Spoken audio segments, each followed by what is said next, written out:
Hi everyone, it's Semide. Welcome back to my channel. Today I want to give you an update about my androgenetic alopecia and share with you some information that I've learned over the past couple of months about this condition. So it has been over 5 months since I put out my first androgenetic alopecia video.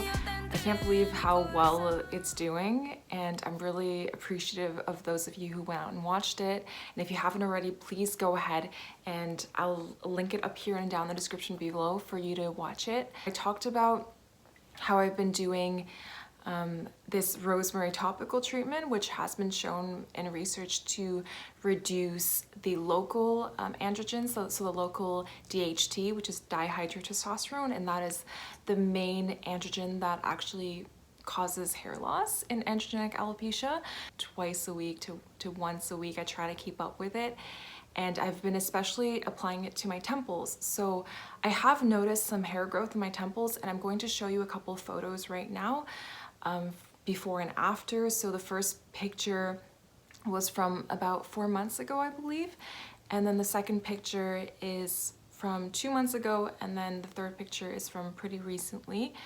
So, and I can also show you right now, if you just want to like zoom in to my face. So previously, I had very little temple hair. That was one of the main places where I lost a lot of hair.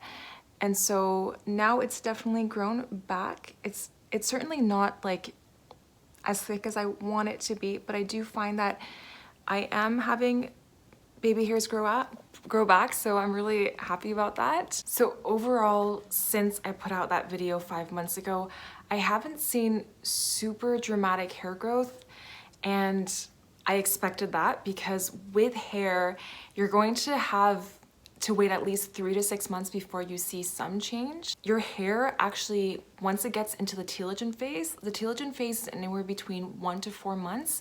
Once it's programmed to fall out in the telogen phase, you can't really do anything about it. It is going to fall out no matter what you do, but you can prevent future hair from falling out. So I have noticed that when I am going through a lot of stress, I was going through an adrenal burnout phase from stress from a lot of different sources, which I will talk about in a future video, and how I have almost completely recovered from that. What happens is when you go through a stressful period, your hair can enter the telogen phase, and then within the next 1 to 4 months, it will fall out no matter what you do. I just recommend that you be really patient and really kind with your hair. And if you're doing all the right things, if you are lowering your stress, if you are trying some anti-androgen topical treatments, whether they're natural or not natural, pharmaceutical, whether you are working on your root causes and trying to get your hormones back up and trying to lower your androgens via reducing your insulin resistance, working on your stress, and then also improving your other hormones, so estrogen, progesterone particularly.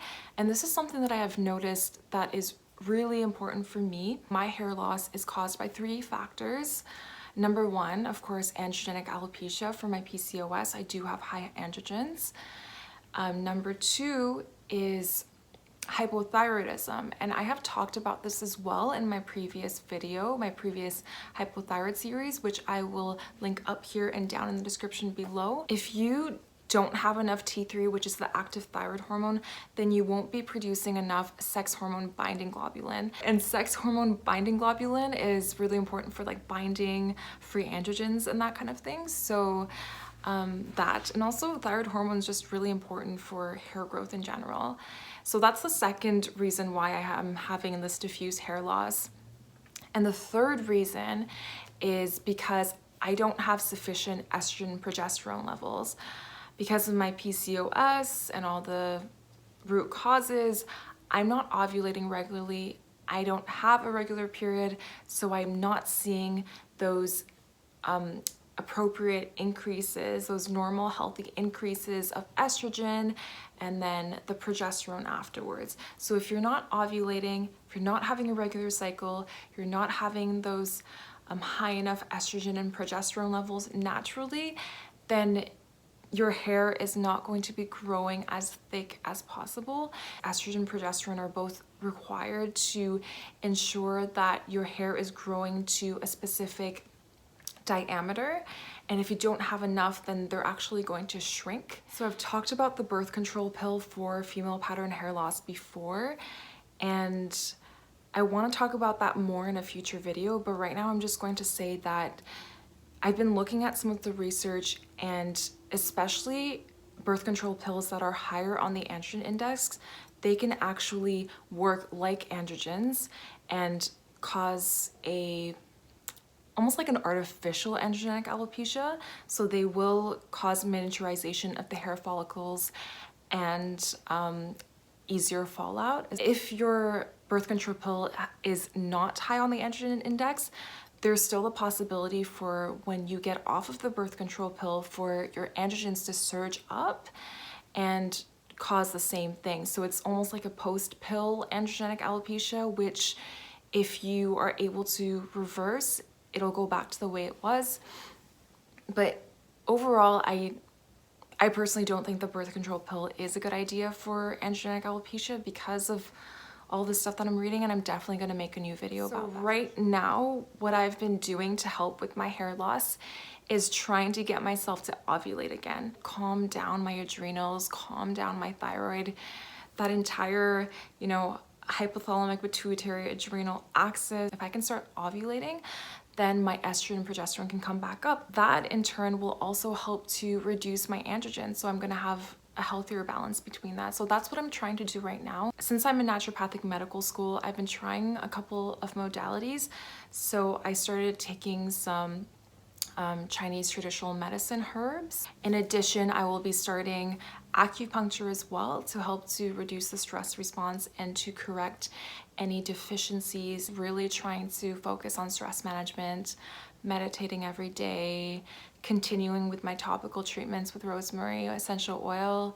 I'm making sure to eat a lower carb breakfast and lunch to facilitate healthy thyroid function, and then adding a bit of starch with my dinner. I find that's really helpful for my energy levels. I'm definitely going to put out another update, perhaps in another 4 or 5 months, to let you know how all of that is in turn helping with my androgenic alopecia, and hopefully all these natural interventions that I'm trying can also give you some hope, and maybe you can try them and see if they work for you. Let me know in the comments below if this video was helpful at all, and if you have any other questions that you'd like me to address in a future video. I will be keeping my videos shorter and briefer now because I find that with naturopathic medical school in full swing, I just don't have the time to film a longer video and prepare that information for that, and then also edit it and put it out on time. So they're going to be briefer and hopefully more regular from now on.